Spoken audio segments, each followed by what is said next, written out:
Bienvenidos a la conferencia, el cuarto año que ya vamos a tener aquí en Ecosí, en Girona, donde vamos a presentar algo que viene a ser una continuación del tema que tuvimos el año anterior, sobre lo que nos quieren ocultar.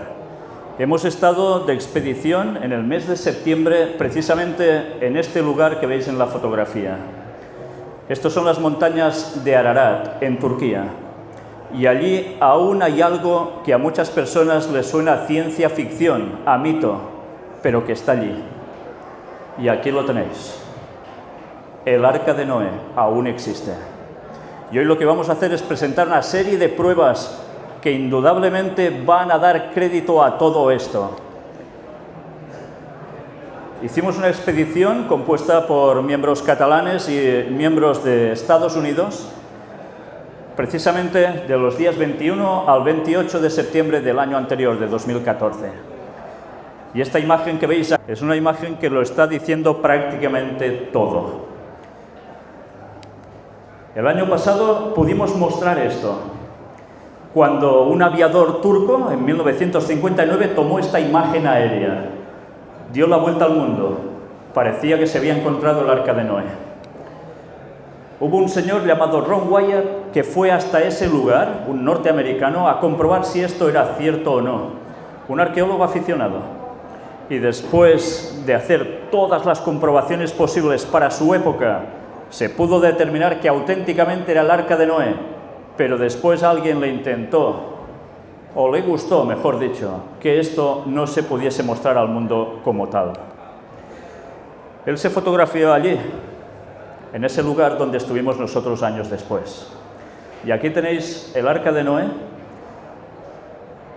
llena de sedimentación. La veis en perspectivas desde la parte de atrás del arca. Las costillas fosilizadas que están recubiertas de sedimentación, la composición con que estaba hecha, absolutamente todo. Pues bien, aquí incluso tenéis las costillas, que se apreciaban muy bien en esa época. Ahora vas allí y ya no se aprecia exactamente así. Las pruebas que se hicieron con un detector de metales que iban comprobando que a cada X pasos, siempre equidistantes, había una estructura también concreta, la cual cosa denotaba que esto era hecho por hombres. Madera fosilizada, petrificada, laminada. Alguien de por aquí sabe muy bien que la madera laminada se inventó prácticamente en los años 80 del siglo pasado, hace pocos años. Hace 4.500 años el Arca de Noé ya estaba hecha así.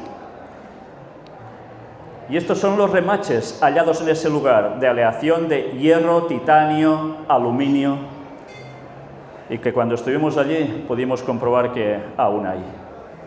Estas son las anclas de estabilización, no de anclaje, sino por cuando había la mala mar provocada por todo el diluvio de hecatombe de agua descendiendo, más agua de abajo que surgía hacia arriba y cuestiones volcánicas. Hacía falta algo que le estabilizara, y estas son las anclas de piedra.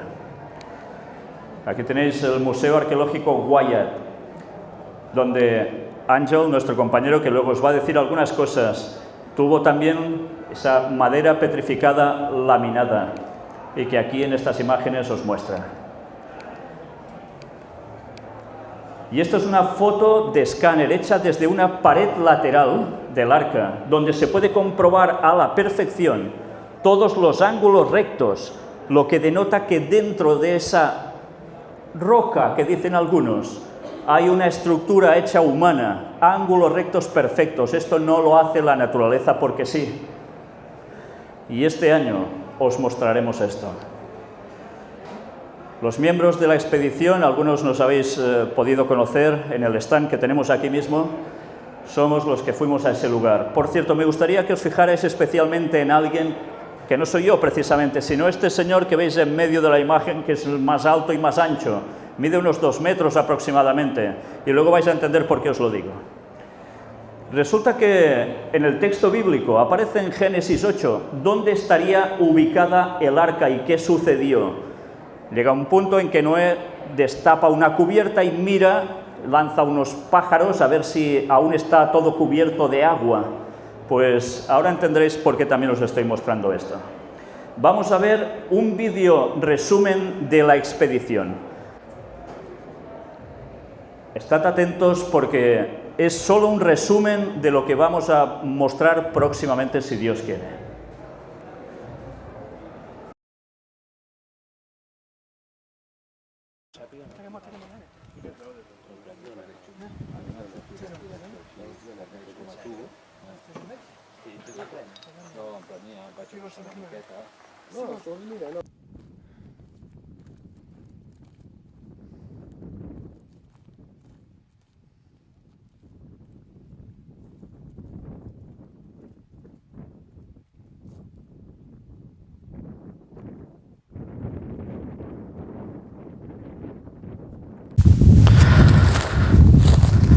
Estamos llegando a un lugar del cual hemos soñado estar 40 años aquí y que es un lugar verdaderamente distinto, un lugar especial, un lugar donde muchas personas han dicho que era una falsedad lo que aquí había, pero es un lugar sencillamente conocido como el Arca de Noé.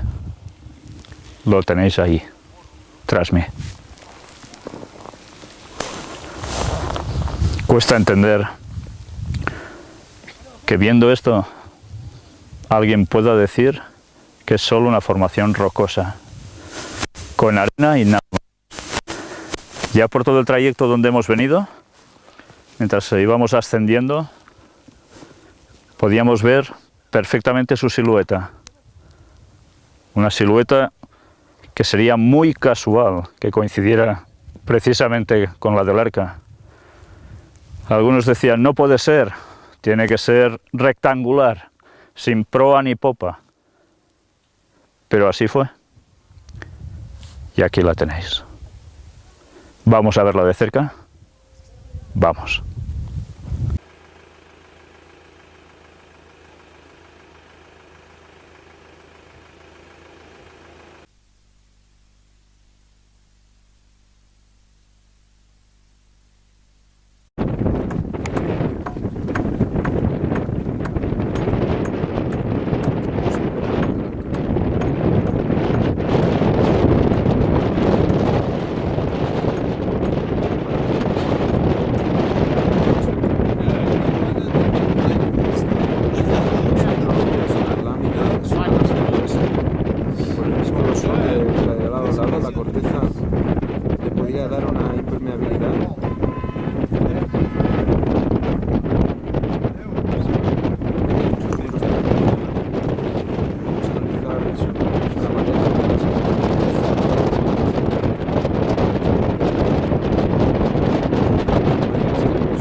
Capas de la mateixa fusta, no? Estamos bajo la muestra. Que no són anells, perquè esclar, si no plovia no poden haver anells. Creixement i prou. Hola, està trabajada, tío. Sí, se veu a cop d'ull. A cop d'ull es veu que està treballada, Estàs filmant bé, no? Sí, tiene cortes longitudinales. Aquella pedra que vam veure allà, que de darrere estava així... Tiene cortes longitudinales que llegan, que van de arriba abajo. Sembla com esgarrapado per gat, no veus? Sí. Bueno, perquè hauria passar aquí algun filament, alguna cosa per polir-la. Aparta el peu, Josep, sisplau. Per polir-la, no?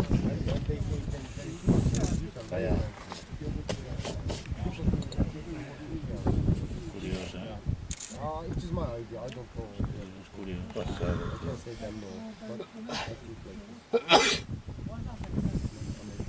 Aquí se ven claramente las líneas. Son equidistants, com si fos una eina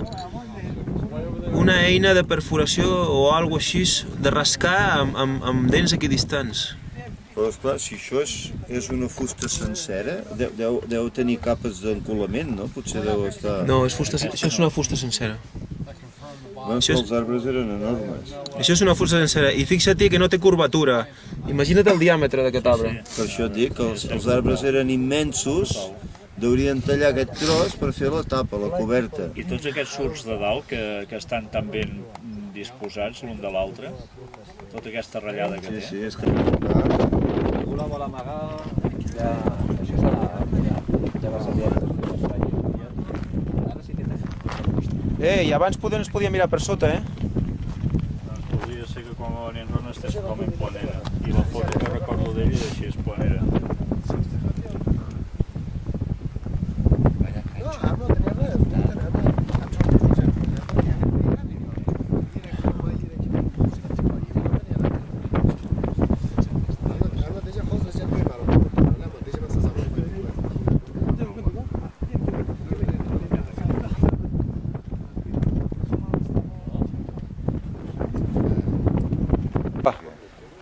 Aquí es la En pera. todos los lugares donde hemos encontrado algún tipo de piedra importante como anclas o esta teóricamente cubierta del arca, hemos encontrado también esto, piezas arcillosas Que denotan civilización humana. y esto ha sido el núcleo donde otras personas se han concentrado aquí.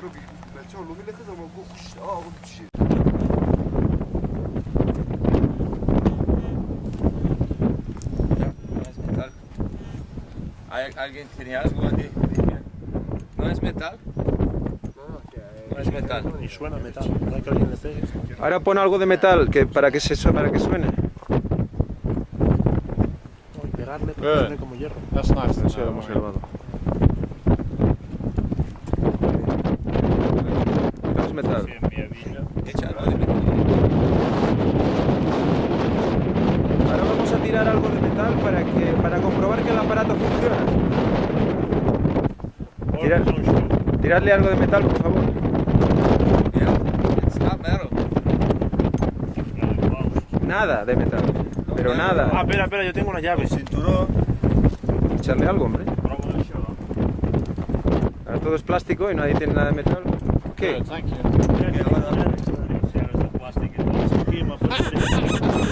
Ok. Metal. Eso es metal, la madera no es metal. Aunque suena como metal, no es metal. Gracias.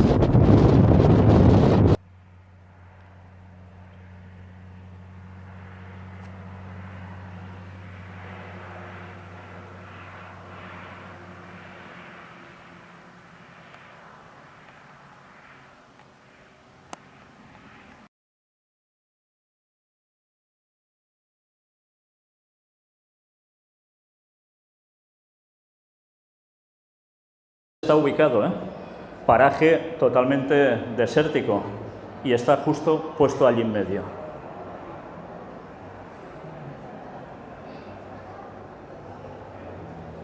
Algunas personas nos llegaron a decir que si esto tenía que ver algo con volcán, pero vais a daros cuenta en lo que os vamos a mostrar próximamente que de volcán nada de nada.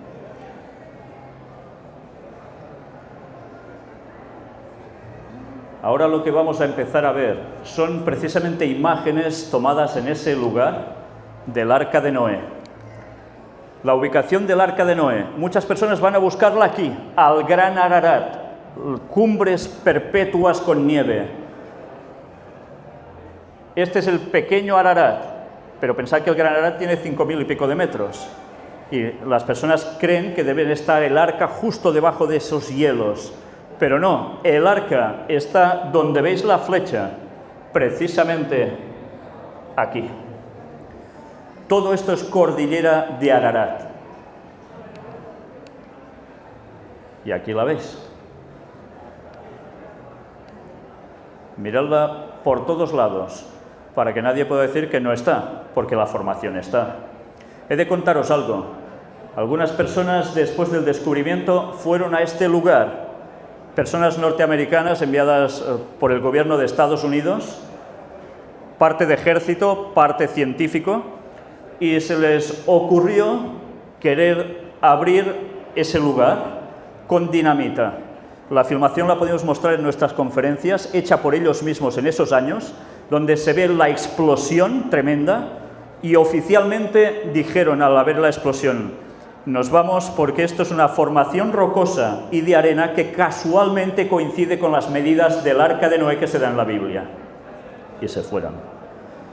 Pero tuvimos el privilegio de entrevistar a una persona que después vais a ver que nos contó algo totalmente distinto de la versión oficial que han querido vender a este mundo. Antes os decía que os fijaseis en una persona de 2 metros. Aquí la tenéis.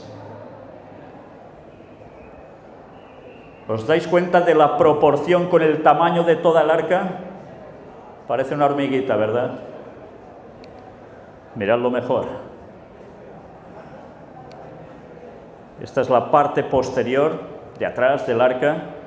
La veis de distintos modos para que podáis ver bien todo su emplazamiento, su forma.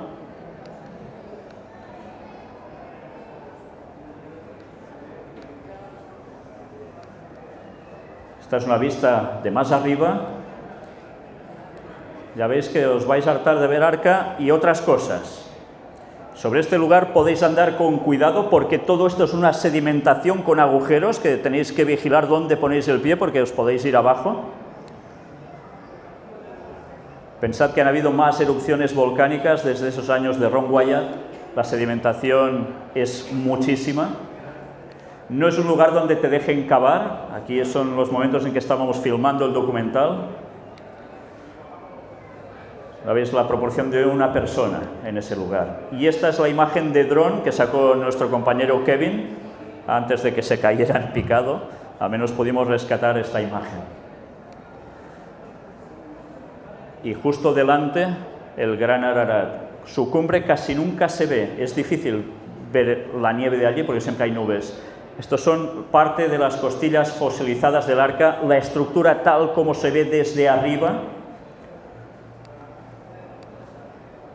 desde los laterales. Todo esto que estáis viendo aquí es una brecha que se hizo, una grieta enorme, que pudo mostrar con más claridad la forma del arca. Sucedió en los días de Ron Wyatt precisamente. Se descarnó todo un lado de ese enorme sedimento que había, y esto es lo que ofreció la posibilidad de poder pasar por aquí. Ya Ron lo hizo, y además hizo un agujero en ese lugar que después vais a ver del cual él sacó algo.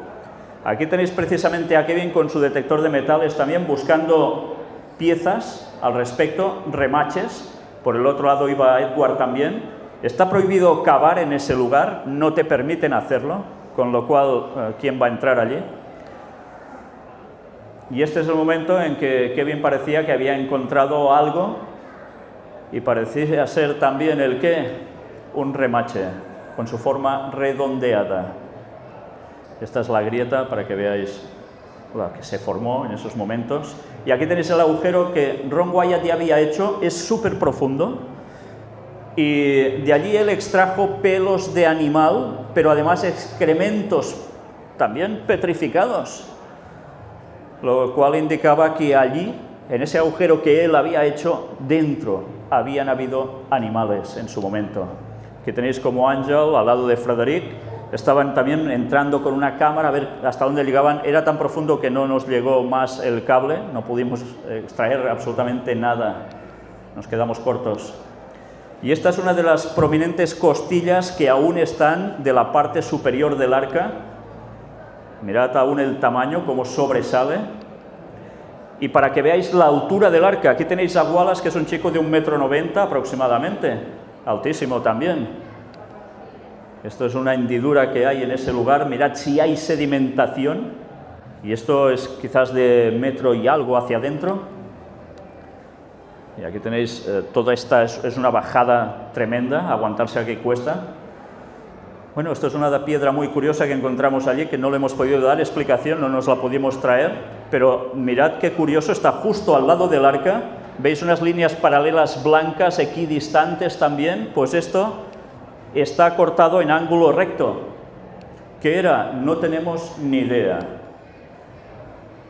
Y ahora vamos a ver el lugar de la posible tumba de la esposa de Noé que Ron Wyatt decía haber encontrado, y que precisamente en ese lugar encontró Ron Wyatt. Es una cavidad de unos 6 metros de largo. Él encontró una lápida esculpida donde se había grabado un arco iris, unos animalitos y unas personas, pero además encontró algo allí.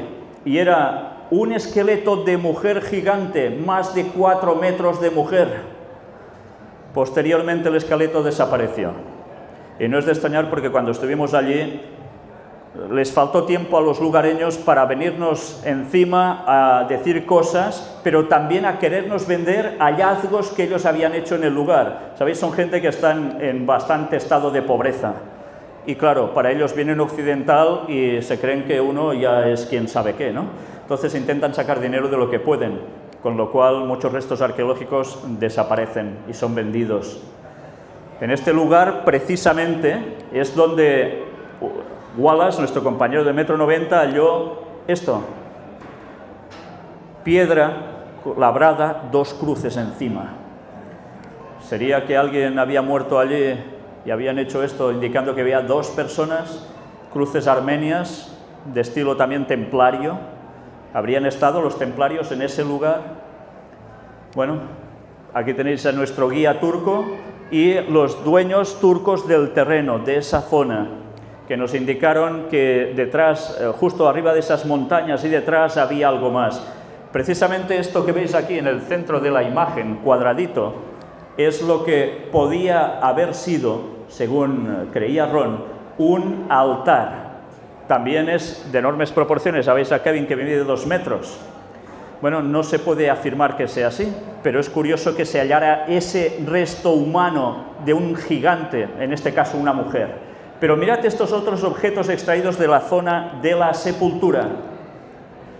En casa del señor, del dueño del terreno, nos llevó allí y habían inscripciones donde parece ser que había habido una iglesia armenia justo donde estaba el esqueleto de esa mujer enorme. ¿Sabéis? Algo nos llamó mucho la atención. Si en ese lugar había el cuerpo inmenso de una mujer, algo se erigió alrededor. Algo que ellos ya sabían que podía ser espiritual. Pero es que lo mismo encontramos cuando os he mostrado esa arcilla trabajada, donde había algo relacionado con el arca. Se había hecho un lugar de reunión ya de los armenios. ¿Sabéis? Los armenios prácticamente fueron de los primeros cristianos de la historia. Luego pasaron a ser conquistados por el Imperio Otomano, se hicieron musulmanes. Ahora lo que vais a ver son las anclas de estabilización de piedra del arca esparcidas por varios kilómetros y servían para esto, en medio de esa confusión de aguas y tantas cosas más. Necesitaba mantener el equilibrio. Esto lo han utilizado los barcos en el Mediterráneo durante siglos. Y mirad, precisamente en casa del dueño de ese terreno, nos iba a enseñar algo que veis a los pies de Àngel. Y era una de estas anclas, justo detrás de su casa. Una vez más, cruces templarias allí. Algunos dicen son armenias, otros templarias, no terminan de definirse. Pero de estas había esparcidas en muchos lugares. Ahora vais a ver unas fotos de Ron Wyatt. Esta, cuando él estuvo en este lugar, mirad cómo está grabada con cruces también. Y estas son las fotografías que ya también tomamos nosotros. Sigue estando allí. Detalles curiosos, ¿eh? Sabéis, esto es simbología de Nimrod. Una cruz con un rombo debajo. Nimrod, fundador de Babilonia, de un gran imperio mundial. Bien, pues parece ser que a Nimrod también algo le sonaba todo esto. Este es el agujero de una de las anclas. Si os dais cuenta, este agujero no es totalmente liso y recto, sino que en mitad de agujero hace una salida, todo él. Y es porque fuera lo que fuera que pasase por este agujero, una soga, una cadena, hecho en esta forma, no se iba a sesgar, no se cortaría, estaba más que bien pensado. Sí, es más estrecho del centro que de los laterales.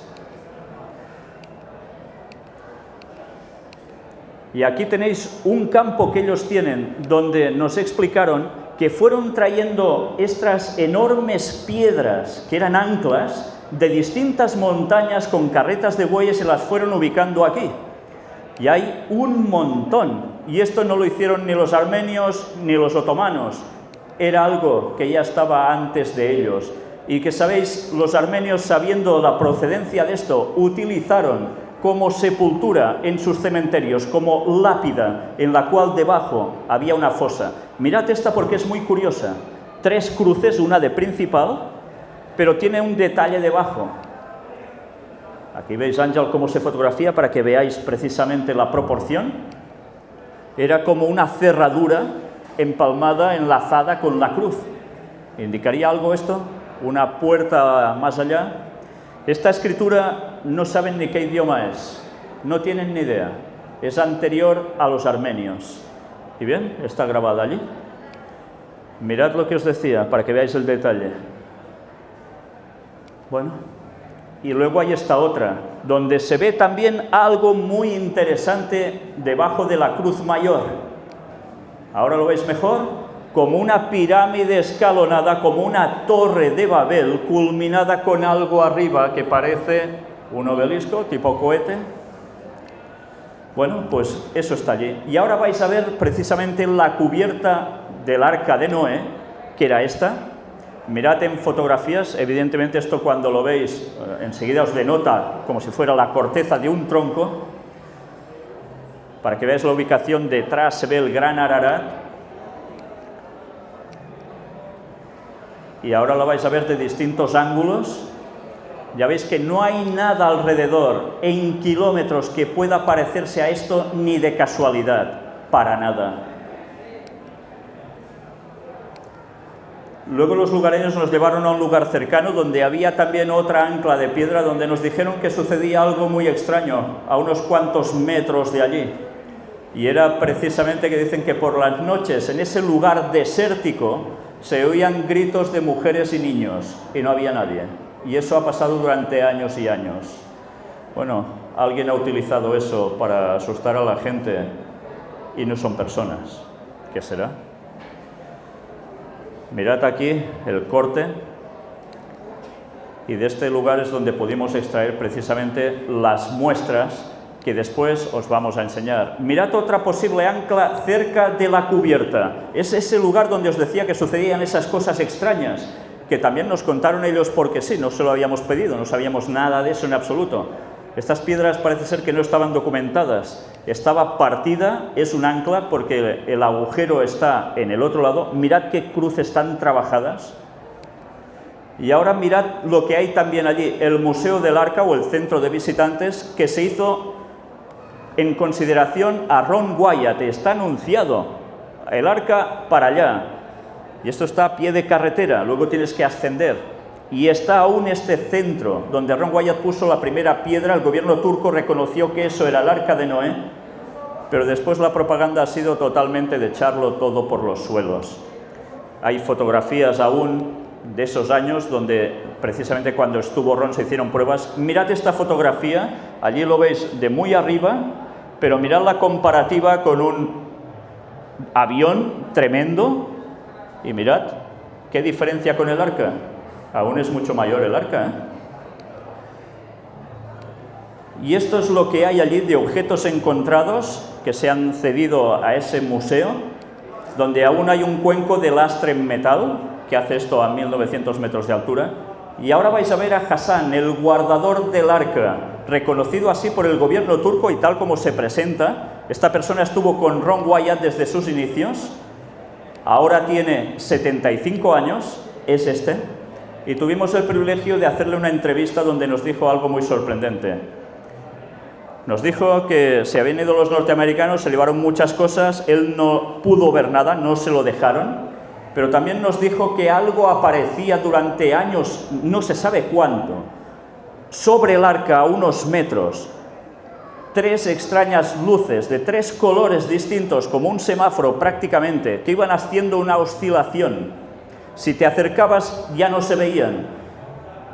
Y bien, eso nos llevó a una serie de preguntas que os recomiendo que veáis la entrevista en nuestra web porque os vais a quedar impresionados de todo ello. Y ahora vamos a presentar una serie de pruebas en directo para que vosotros podáis ver.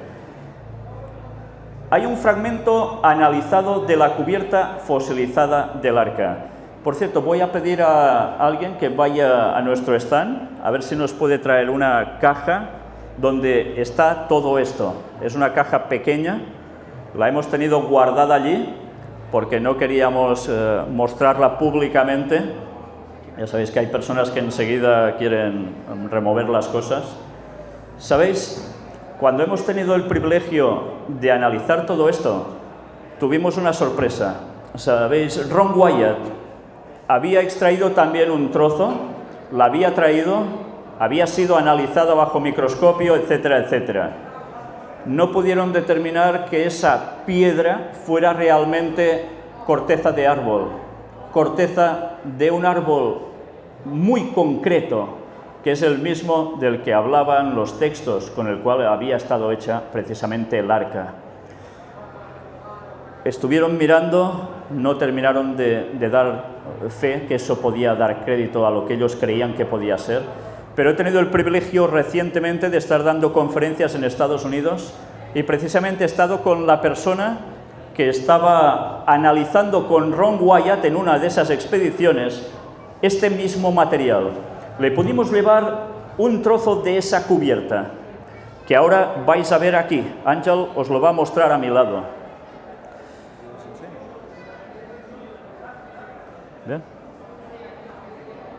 Bueno, podéis ver los líquenes en la parte superior, esto está extraído de allí mismo.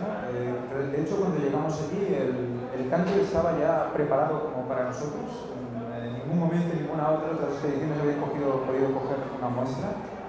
Y a raíz de esta muestra, o de otra como esta, porque la muestra era más grande, pues hemos realizado los ensayos y ahora mostraremos los resultados de estos ensayos. No sé si si queréis luego más tarde, Sí, sí. podéis tocar la muestra. Tenemos también alguna muestra de madera que veremos que puede ser entonces, en todo caso, podemos proseguir ya con la presentación de la muestra en el PowerPoint. Necesitaría el... Sí, espera.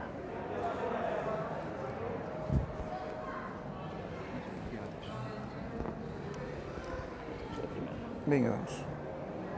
Bueno, este es uno de los trozos que sacamos de esta muestra. Lo metimos en resina, lo hemos llevado a la Universidad de Gerona, en el Parque Científico, y allí nos han preparado la muestra para poder mirarla a la lupa. Una vez vista la muestra en la lupa, se detectan una serie de... ¿Cuál es el puntero? ¿El puntero? Puntero aquí. Una serie de perfiles horizontales, como podéis ver. En la muestra anterior también lo podéis ver aquí, una serie de líneas horizontales. Estas líneas las vamos a ir desgranando poco a poco. Fijaros cómo en las muestras que pudimos recoger en Estados Unidos, unas muestras de redwood, que sería un tipo de secuoya, ciprés rojo, de manera, digamos, ordinaria de decir el nombre, vemos como también se mantiene en este parámetro longitudinal y con una serie de fibras verticales que aquí, si podéis observar, se ven en pequeñito. Si ahora vamos a ir viendo, por ejemplo, esto es la misma piedra, la misma muestra, pero hecha se le ha hecho una lámina fina, se le ha cortado muy fina, y también se pueden ver más claramente las líneas horizontales y toda una serie de fibras en dirección vertical, igual que en la muestra que recogimos de corteza de ciprés rojo. Aquí tenemos otro tipo de ciprés rojo también, otra muestra de corteza, y más a nivel más macroscópico, digamos más a simple vista, podemos ver cómo también se repite el patrón de líneas horizontales, incluso un poco curvas, igual que en la muestra real, con las pelusas en medio. Esta es una muestra más cercana, aquí podemos ver quizás un poco más claramente. Yo la verdad es que lo veo más borroso que en las fotografías imprimidas. Si luego queréis verlo más claro, lo podéis pasar por el stand, pero aquí podéis ver toda una serie de fibras entre las capas horizontales. Se repite el patrón. Aquí tenemos otro tipo de redwood, de ciprés, también con estas líneas horizontales y las fibras verticales. Esto es una muestra viva, una muestra de un árbol de hoy en día, y la comparativa con nuestra muestra de Turquía. También líneas horizontales y las fibras. Otra vez la comparación con la laminada. Y aquí tenemos otro tipo de redwood, también con el mismo patrón. aquí a nivel macroscópico, visual.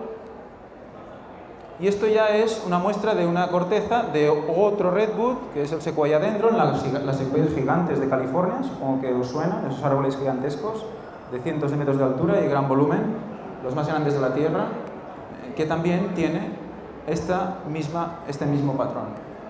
Por lo tanto, vamos ya viendo cómo se va apareciendo y vamos teniendo una idea de qué tipo de árbol era el árbol del cual se extrajo aquella muestra de corteza.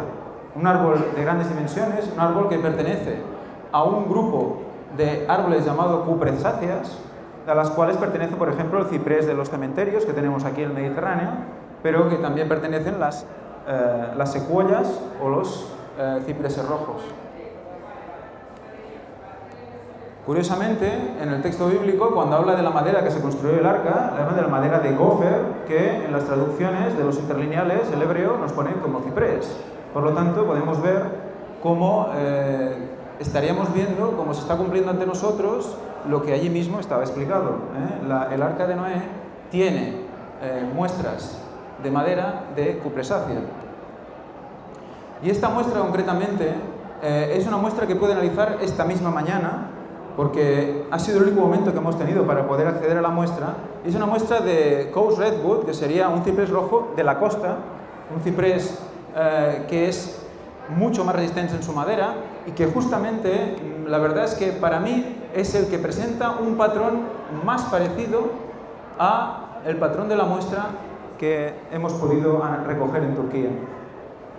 Esto sería la parte de corteza, era un árbol joven, muy joven, y pues tiene una corteza muy estrecha. Pero estos árboles pueden llegar a una corteza de una profundidad de 60-70 centímetros. Por lo tanto, coincidiría con ese formato de corteza que vimos en el desierto. Aquí podéis ver otro trozo de esta misma muestra. Veis estos sistemas horizontales que se unen entre ellos, aquí también se repiten. Y las pelusas entre los sistemas horizontales. Esta es la única foto que he podido hacer rapidito esta mañana con un microscopio de lo que tenía y con el móvil, pero bueno, más o menos para ver cómo se mantiene el patrón. Aquí la volvemos a ver. Y aquí ya más de cerca vemos las fibras y vamos a ir viendo cómo aún más de cerca estos grupos de fibras se van pareciendo a las muestras fibrosas que hay entre las capas horizontales.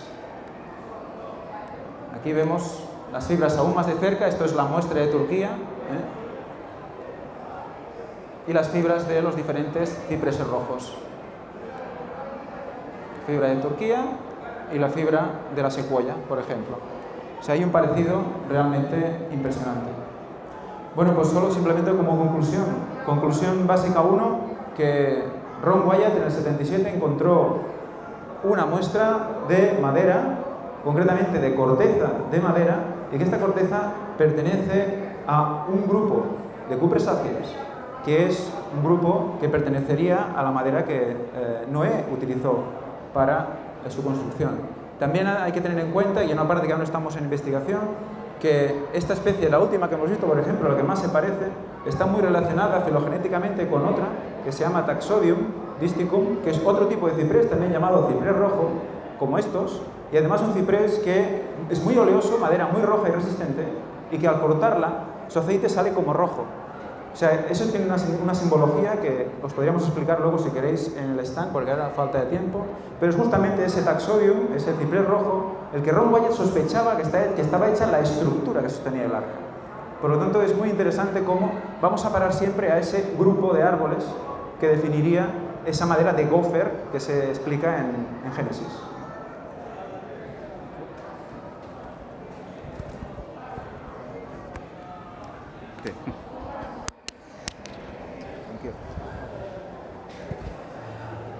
Bien, pues ahora vamos a ver otra cosa distinta. Antes os he dicho, quedaos con el concepto de que el arca está a unos 1900 metros de altura. Sabéis, precisamente en la montaña justo donde está el arca, al lado, hay esto. No lo veréis muy bien, no sé si la cámara lo podrá determinar mejor de cerca. Luego lo podréis ver también en el stand. Esto es una estrella de mar fosilizada. solo un trozo, un pedazo. En ese lugar hay, a esa altura, fósiles marinos. Esto tiene una explicación muy clara, ¿eh? ¿No quedó cubierta toda la tierra de agua? ¿Sabéis que también se hallan en la cúspide del Everest? ¿Cómo puede ser a tanta altura y que hayan fósiles marinos? Pues sencillamente hubo un diluvio. Y aunque es cierto que también las tierras ascendieron y se formaron esas grandes montañas que ahora tenemos, que en la época antediluviana no era así, todo nos va dando un mismo patrón. Para que veáis con claridad cómo es. Esto es algo que pude traer ahora de La Pampa, en Argentina, cuando estuve presentando temáticas allí. Y es precisamente el mismo tipo de estrella de mar. Está, ya veis, a qué distancia de ese lugar. Pues bien, ahora os voy a mostrar algo también.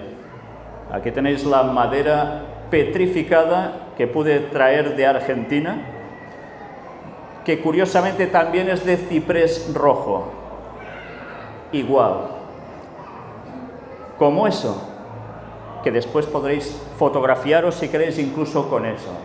Y podréis decir, mira, me he fotografiado con algo realmente del Arca de Noé. Y si no os creen, presentarles todas las evidencias. Y si queréis, si algún día volvemos por allí, os diremos, venid con nosotros y veréis si esto es verdad o no. Cuando has estado en ese lugar, que no te digan que eso es falso, que es mentira, que es un invento, porque tú lo has visto, tú lo has tocado y tú presentas las pruebas de esto, del Arca de Noé. Pero ¿sabéis? Hay algo que nos deja perplejos. Si esto es verdad, ¿por qué no se dice al mundo? ¿Por qué se está ocultando? ¿Por qué se dice que esto es falso? Y si una persona saca algo a la luz al respecto, le dicen que está más o menos como una cabra. Pues porque no interesa. Si esto es verdad y aparece en el relato del Génesis en la Biblia, y coincide exactamente con lo que dicen los textos bíblicos en ubicación, en dimensión, en construcción, hay un grave problema. ¿Dónde ponéis la teoría de la evolución? Cuando a través de las conferencias hemos presentado cómo la teoría de la evolución fue hecho invento de sociedades secretas de masonería, trabajando a través de un niño llamado Charles Darwin, su abuelo, masón de grado importante, lo fue preparando sobre todo esto junto a otras personas y financiado por un gran capital por detrás, han conseguido cambiar el paradigma mental de la cultura mundial al respecto. Y nos han inculcado que la evolución es verdad y que el texto bíblico es un mito falso. Pero ¿sabéis? Hay alguien que sigue diciendo esto, y es el mismísimo Vaticano.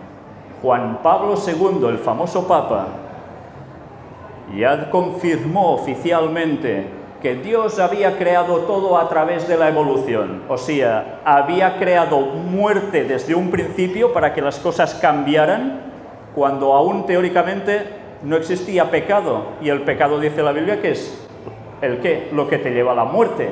¿Cómo puede haber muerte antes de que haya pecado? No cuadra. Si esto fuera verdad, Jesús sería mentira. ¿Y Jesús para qué murió en la cruz? ¿Para salvar a la gente? Para nada, si todo va en evolución. Entonces, evidentemente, algo falla. Y hay un gran negocio mundial que mueve millones de la moneda que queráis, que no cuadra para nada con la verdad, pero que lleva grandes intereses y lleva a las personas a distanciarse de la verdad. Pero sabéis, hablando de Jesús, muchas personas no saben que Él en la Escritura también habla sobre su segunda venida. Sí, oímos que el 25 de diciembre, nace un niño en Belén. Que es falso, no nació el 25 de diciembre, nació Tamuz, que es otra historia totalmente distinta que si queréis después os explicamos. Pero Jesús profetiza que habría una serie de señales que se cumplirían cuando Él fuera a volver y cuando pasaran ciertas cantidades de años. Pero dijo algo para que estuviésemos preveyendo eso y preparados. En Mateo 24, del 37 al 39, Jesús dijo: mas como en los días de Noé, o sea que le estaba dando crédito a ese relato, así será la venida del Hijo del Hombre, hacía referencia a él mismo. Porque como en los días antes del diluvio estaban comiendo y bebiendo, casándose y dando en casamiento, divorcios, porque sí, hasta el día en que Noé entró en el arca, y no entendieron hasta que vino el diluvio y se los llevó a todos, así será también la venida del Hijo del Hombre, la segunda venida de Jesús. Y ahora estamos llegando al mismo punto que había llegado el hombre antediluviano. Y ahora esto sale a la luz como una advertencia que ahora va a volver Jesús en breve. Y esto estaba escrito en textos bíblicos hace 2000 años. Si eso os sorprende o no os lo termináis de creer, podréis ver la cantidad de material que estamos presentando al respecto, que os vais a quedar sorprendidos y que no os van a contar normalmente en ningún lugar, normalmente, por desgracia, porque no interesa. Pero esto es lo que viene próximamente a este mundo. Pero mañana vamos a tratar de algo más. Mañana vamos a tratar del fenómeno ovni, abducciones. Pero ¿qué hay en verdad detrás de eso? ¿Es lo que nos dicen los grandes autores de bestsellers? ¿Es lo que nos dicen documentales que nos muestran en televisión? ¿O hay algo distinto que no interesa? Vamos a mostrar un vídeo de aproximadamente media hora, entre otras cosas, que os van a dejar helados, súper sorprendidos. Y son palabras del mayor especialista en el tema ovni, que después de decir la verdad y demostrarlo, todos sus compañeros de profesión se le han girado y lo han atacado. ¿Y por qué? Se les acababa un buen chollo, un buen negocio. Pero a verlo, haylo. ¿Esto existe? ¿Sí? ¿No? Pues estad atentos mañana a las 6, porque os vais a dar cuenta de qué hay detrás y creo que nunca más seréis los mismos. Porque veréis qué cosas tan sorprendentes hay que no interesan que salgan a la luz y que ya va siendo hora que la gente conozca. Estamos a vuestra disposición en el stand para cualquier pregunta, para cualquier consulta, lo que queráis. Muchas gracias por vuestra participación aquí y hasta mañana si Dios quiere.